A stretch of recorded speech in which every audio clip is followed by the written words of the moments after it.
Hello there. Welcome everybody to Midweek Encouragement. It is Wednesday again, and I'm so glad that you've come along and walking this road with me, traveling the journey, whatever analogy you want to use. Thank you. Thank you for doing this with me. It's a pleasure, it's a joy, it's an honor. As always, I'm asking you as we're working through this, share the video, make it available to those on your feed, and let's just try to get the word out there as much as we can. If you're on Facebook, mash that like button. If you're on YouTube, hit subscribe and the little bell to be notified anytime that we're online or preparing to be so. Please do all those things for the sake of the feed and all that we're doing. Also, if you would get your Bibles out and anything that you want to take notes, and if you have questions, please make sure you message me or get a hold of me. I'm more than happy to do what I can to try to answer questions. I don't necessarily have all the answers, but sometimes I can find the answers. So I'm happy to try to help there as much as I can. And thank you for the opportunity to come into your home tonight like this. It's an honor, and I appreciate you allowing me this opportunity. As always, put those good comments below and the good emojis, and any comments you may have, whether it's from the subject that we're talking about, maybe it's about my shirt, whatever the case may be, go ahead and put those comments, great comments, and any questions, be glad to answer them. All right, I want to pick up and continue where we left off last time. We are in John chapter 9. Our subject, of course, is sent, and you see that right here. Sent, and there's a number of layers to that, and I'm sure that you're seeing that as we go along here. So John chapter 9, we've been working on this. This part is talking about the blind man that was healed and then questioned by the Pharisees. So I would like to turn your attention to John chapter 9 and verses 13 through 23. John 9, 13 through 23. And we're going to take it from there and work our way continuing forward. 13 through 23. Great place here. Read along with me. I'm reading from the New King James Version. They brought him who formerly was blind to the Pharisees. Now, it was a Sabbath when Jesus made the clay and opened his eyes. Then the Pharisees also asked him again how he had received his sight. He said to them, "He put clay on my eyes, and I washed, and I see." Therefore some of the Pharisees said, "This man is not from God, because he does not keep the Sabbath." Others said, "How can a man who is a sinner do such signs?" And there was a division among them. They said to the blind man again, "What do you say about him because he opened your eyes?" He said, "He is a prophet." But the Jews did not believe concerning him that he had been blind and received his sight until they called the parents of him who had received his sight. And they asked them, saying, "Is this your son, who you say was born blind? How then does he now see?" His parents answered them and said, "We know that this is our son, and that he was born blind. But by what means he now sees, we do not know, or who opened his eyes, we do not know. He is of age. Ask him. He will speak for himself." His parents said these things because they feared the Jews, for the Jews had agreed already that if anyone confessed that he was Christ, he would be put out of the synagogue.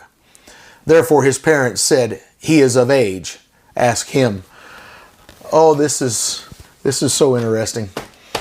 Keep your finger right there. We're we're going to hit this, and maybe we'll get to another slide tonight. Did you see it? Did you see it there toward the beginning of our reading? Jesus, when he healed the blind man, he did it on the Sabbath. He's healing on the Sabbath again. Now, under the Pharisees, there were 39 rules regarding Sabbath, and anything to do with kneading, now kneading with a K, kneading and applying salves, those things were forbidden on the Sabbath. Now, another thing to understand, the journey from the pool of Siloam to the pool of Siloam from where they were and then back. So just one way, I'll get this out in a minute, just one way was pushing the limits allowed by their Sabbath laws. And certainly there and back again was outside of that. And it was considered a Sabbath day journey from where they were to the pool of Siloam. So there and back, that's double. That was not allowed. And this is all, again, the elites trying to find a way to trap Jesus, right? And this seems to be the theme here, even through chapter 8. It's laying a trap and trying to find a way to discredit Jesus. In this case, they're trying to reframe the activities of Jesus to make him look like a false teacher or a false prophet, and that's key, because being confessing to be keepers of the law, and Jesus said, "You say you do, but you don't." But anyway, so Deuteronomy 13 plays in all of this, because in Deuteronomy 13 there is a stark warning against following a false prophet or a false dreamer. In other words, somebody has dreams, and then because of these dreams or these prophets or some sort of signs, then they lead the people of Israel away from God and to some other god or gods, so to speak. So anyway, all of that is in Deuteronomy 13. I think we'll get to that in a bit and just show you what that says. But it tells you the consequences of what happens when you follow a false prophet. So the intent of these religious elites is to make Jesus out to be false anything, really, just false. And if they can make him be false something, teacher, prophet, anything, then they can discredit him among all the people. And by doing so, then they would eliminate this perceived threat to their power, their position, and their authority. And so you've got this now formerly blind man that is called in to testify as to what happened to him. It's interesting that they would call these people in. It's got the sense of a trial or something. We'll get to that. It's obvious that this man knows not only what happened to him, but he knows why they're calling him in. He gets it. He knows what the intent of these elites are. So when he's asked for details about what happened to him, his response, as we've read, is guarded. It's lacking a lot of the minute details. The information's there, but he's careful about how he shares the information. And so understand, he's not going to share them because so spitting, for instance, and you know, we've talked about this, right? This whole idea of spitting and then applying the spit to someone else's person is just crazy, disgusting to me. I don't understand how all of this works. But so in their culture at that time, for him to spit in front of someone was considered extremely rude. And that's something that can be tracked down, traced back to the law of Moses. If for someone to spit on a person was tantamount to cursing them, bringing a curse or pronouncing a curse on them. And you see these instances in Scripture where they're spitting on someone, and you see the context of it is not positive. It is very negative. It's very demeaning. It's designed to curse. And furthermore, if any fluid or excretions from someone's body touch someone else, then that individual upon whom the excretions fell would be considered unclean. So there's all of these ramifications connected to this process. And so Jesus in this is shattering all kinds of social norms and even acceptable behavior. He just, why is he doing this? Why would he use this method? He could do anything, any way he wanted. Why is he using this method? And I think maybe it's because the people had so many different preconceived notions. The laws of the Pharisees were way over and beyond what the law of Moses was, and they had overreached any real authority they had. So it seems like Jesus is deliberately violating some of these things that were not necessarily in the original law, but had been elevated in status to be like it was from God when it really wasn't.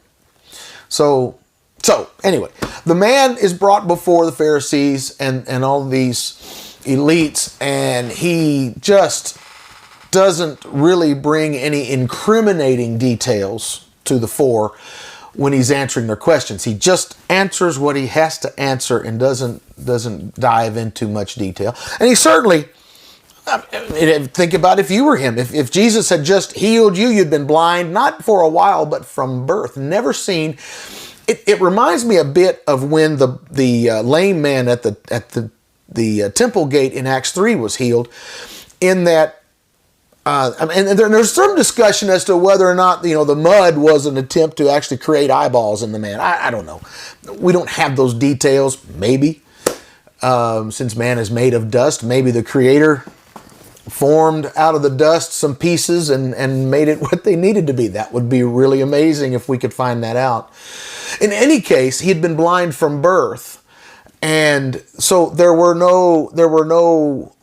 eyes were not functioning. If there were eyes, they were not functioning. If there were not eyes, he created eyes and then caused them to function. If there were eyes, he caused eyes that had never functioned to suddenly function. Also connecting the optic nerves to the appropriate areas of the brain and causing the brain then to correctly interpret everything that the optic nerves were transmitting. An amazing miracle on many, many fronts. Beyond just, oh, now I can see. No. It was way beyond that. Way beyond that. It's so the guy's been healed from all of this stuff. He's not going to want Jesus to be in any kind of trouble, right? He doesn't want Jesus to suffer in any way because of what he had done for the man. The man was incredibly grateful, thankful to Jesus for what had happened.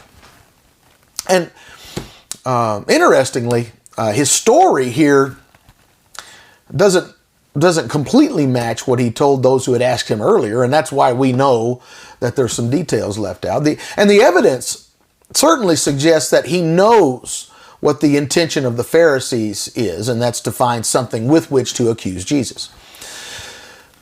So as we're reading, we find out he's testifying, and we find out that there's still division among all those that have gathered in whatever kind of meeting this is. If it's a hearing or a trial, whatever it is, that the people that are there are divided on how they feel about Jesus. The Pharisees, who were the ones most threatened by Jesus' words, his authority, and his actions, they were the ones who were adamant that Jesus was a danger to their theology, a danger to their power and authority. And the evidence was that he has once again, in their minds, demonstrated contempt for the Sabbath. And that's a theme we see happening. And still, there were others in the crowd who were of the opinion, well, how can a man who is a sinner do signs like this? And so we come back to Deuteronomy 13 and the Deuteronomy 13 argument about false teachers and prophets doing something. The Pharisees ask the formerly blind man directly, what do you say about him because he opened your eyes? You know, how do you feel about this guy? He's done a great miracle for you. Now, how do you feel? And now, if they could not attack Jesus directly, then the next open opportunity was to do what? To attack the witness, right? They can't get Jesus, so they're going to nail the witness to the best of their ability. But he didn't give the answer that they hoped for. He said, and it's very clearly, he's very, very, very direct, and it's a progression. We'll see this. It's a direct thing. He says, he's a prophet. Now notice, the man has gone from calling Jesus a man to calling him Jesus, and now he confesses that in his mind, Jesus is a prophet. So I present to you for your consideration that more than his physical eyes have been opened. That his physical eyes had been healed, but there was more being opened here than just the physical ability to see. There was something in the spirit happening for him as well. Now, so he says Jesus is a prophet, and the Pharisees, they don't like that. They don't want to hear that. That's not what they wanted the man to say. I think what they were after is some window to use Deuteronomy 13. Verse 3 of Deuteronomy 13 says, and I'll read it. He says, you shall not listen to the words of that prophet or that dreamer of dreams, for the Lord your God is testing you to know whether you love the Lord your God with all your heart, your soul, your heart, or with all your soul. Basically, it's this, that the prophet or a dreamer who does something or does some sign or prophesies in some way, but does so even though those things happen, but their intent is to lead you astray, then you're not to listen to that prophet or that dreamer, and because the Lord is simply testing you to see if you love the Lord with all your heart and soul, or if you're just in it for what you can get out of it. A worker of a sign or a wonder who was attempting to lead Israel in the days of Deuteronomy 13, lead Israel to other gods, that person was to be put to death. Capital punishment. Now, see how this ties. Because the first and greatest command is to love God first with all your heart, soul, mind, and strength. And so once again, the Pharisees are trying to make Jesus out as a false prophet and as such deserving of death, because their real intent is to kill Jesus. They want him dead. They don't want him around. They want to kill him. They want to kill his movement. They want to destroy, eradicate everything and anything about him entirely. And of course, they've been thinking about this, right? They've been discussing how they might find a way to kill him. Well, they don't like the answer from this man. And so the Pharisees decide, you know what? We don't really know that much about this guy. Let's call his parents in. Again, it's this idea. They're calling someone in. And what they want to do is they want to find out from the parents, was this guy really blind from birth? Be truthful with us. Tell us the truth. And this whole act of calling them in. They called the blind man in. They've called the parents in. The whole thing smacks of a council or a hearing or something far more formal than just the Pharisees asking some innocent questions from someone about something that happened. And so the parents are called in. They're summoned, subpoenaed maybe, to this meeting. And the parents of the man, we find, are also going to be very careful. Why are they going to be careful? Well, their motives were a little different. They didn't know Jesus, hadn't met them as far as we know. But for them, things were a little different. They didn't want to incriminate themselves in all of this. So they know that they're on some thin ice. It's dicey. They want to be careful because everything they knew about this particular incident had come from their son in the first place.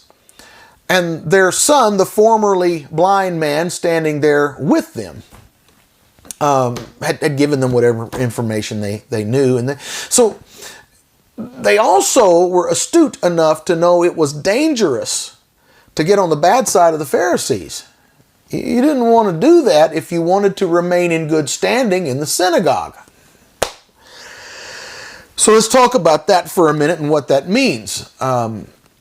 From the standpoint of the family, the very fact that their grown son, even though he was blind, was forced to have to beg and depend on the charity of others for any income is a strong indication that the family in general was a poor family. They did not have a lot of means. It was difficult for them, and no doubt the Roman taxes were making things even more difficult for them. They were having to deal with all of this, and so if they had been wealthy, then their son would not have to beg, but that is obviously not the case. So that understanding leads us to the next: that if they were poor and unable to afford to just have their blind son stay at home and be cared for, then they certainly could not afford to be kicked out of the synagogue. Why?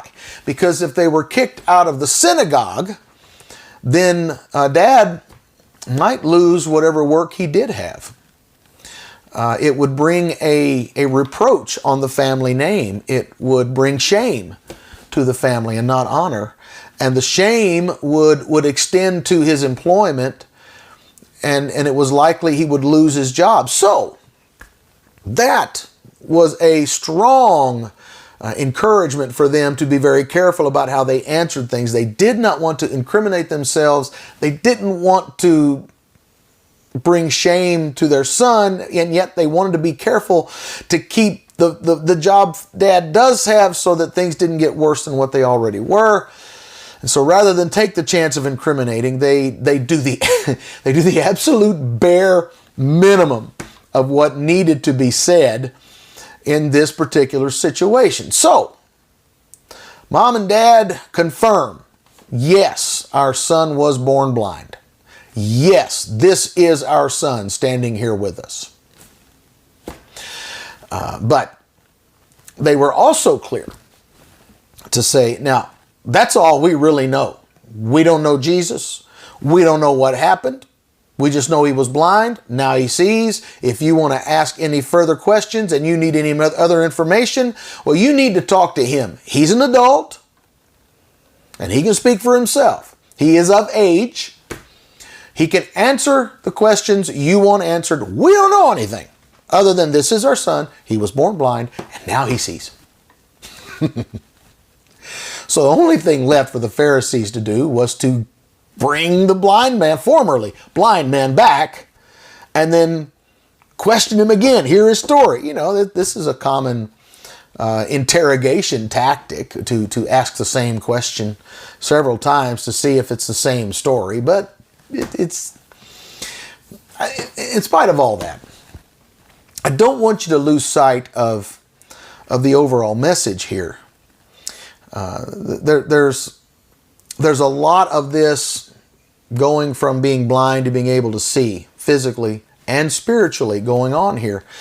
There's light and darkness in that. The light to be able to see, you can't see in the dark, seeing and blindness and all of, again, backing up, Jesus has said what? I am the light of the world. Jesus is the light of the world.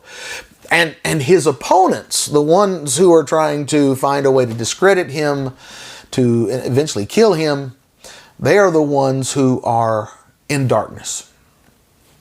And that's the illustration. The man who says he's a prophet, the lights are coming on for him. But for those who want to kill Jesus, they're still in the darkness. And this whole healing of the blind man at this moment is a very vivid illustration that Jesus is indeed the light. And those who believe in him can truly see, not just physically. I'm getting close on time here. I want to go ahead and read a little section here, the next section, and see how far we can get. Probably can't get very far, but we're gonna start it anyway, and maybe get you to think here in the next week before we dive too deeply into all these things. Verses 24 through 34, John 9, 24 to 34, as we continue in John 9. So they again called the man who was blind and said to him, Give God the glory. We know that this man is a sinner. He answered and said, Whether he is a sinner or not, I do not know. One thing I know, that though I was blind, now I see. Then they said to him again, What did he do to you? How did he open your eyes? He answered them, I told you already, and you did not listen. Why do you want to hear it again? Do you also want to become his disciples? Then they reviled him and said, You are his disciple, but we are Moses' disciples. We know that God spoke to Moses. As for this fellow, we do not know where he is from. The man answered and said to them, Why, this is a marvelous thing, that you do not know where he is from, yet he has opened my eyes. Now we know that God does not hear sinners, but if anyone is a worshiper of God and does his will, he hears him. Since the world began, it has been unheard of that anyone opened the eyes of one who was born blind. If this man were not from God, he could do nothing. And they answered and said to him, You were completely born in sins, and are you teaching us? And they cast him out. Probably reread that next week as we're moving forward a little bit. But here's what we've got. So much that I'm going to unpack next week, so you want to make sure you come back next week. So the Pharisees have it figured out, right? The Pharisees have it all figured out. Jesus has to be a sinner because he's from Galilee. He's not trained by the Pharisees. And of course, they, being who they were, knew all of the qualified righteous people. He's obviously violating the rules of the Sabbath. He's violating even our social norms. So what they tell the man is, look, this man is a sinner and you need to give glory to God and not to Jesus. That was the implication. That was the implication. And with that, I suppose I had better sign off for tonight. Read through that again. See what you can pick from it. And we'll come back next week and you can compare notes with mine and see if you've got more than what I've come up with. Maybe you do. I would love to hear your take on it as we're moving forward. This is incredibly intriguing to me. This whole situation is amazing. Thank you for joining tonight. Thank you for being a part of this Midweek Encouragement family and for joining in and commenting and doing all the things that you do. Thank you so much. It's a pleasure and an honor to be here. And as always, until we gather again next week, I'm asking you to love God first and foremost with all your heart, soul, mind, and strength. Love your neighbor as yourself. Fast, pray, give generously. And now you go and make a disciple.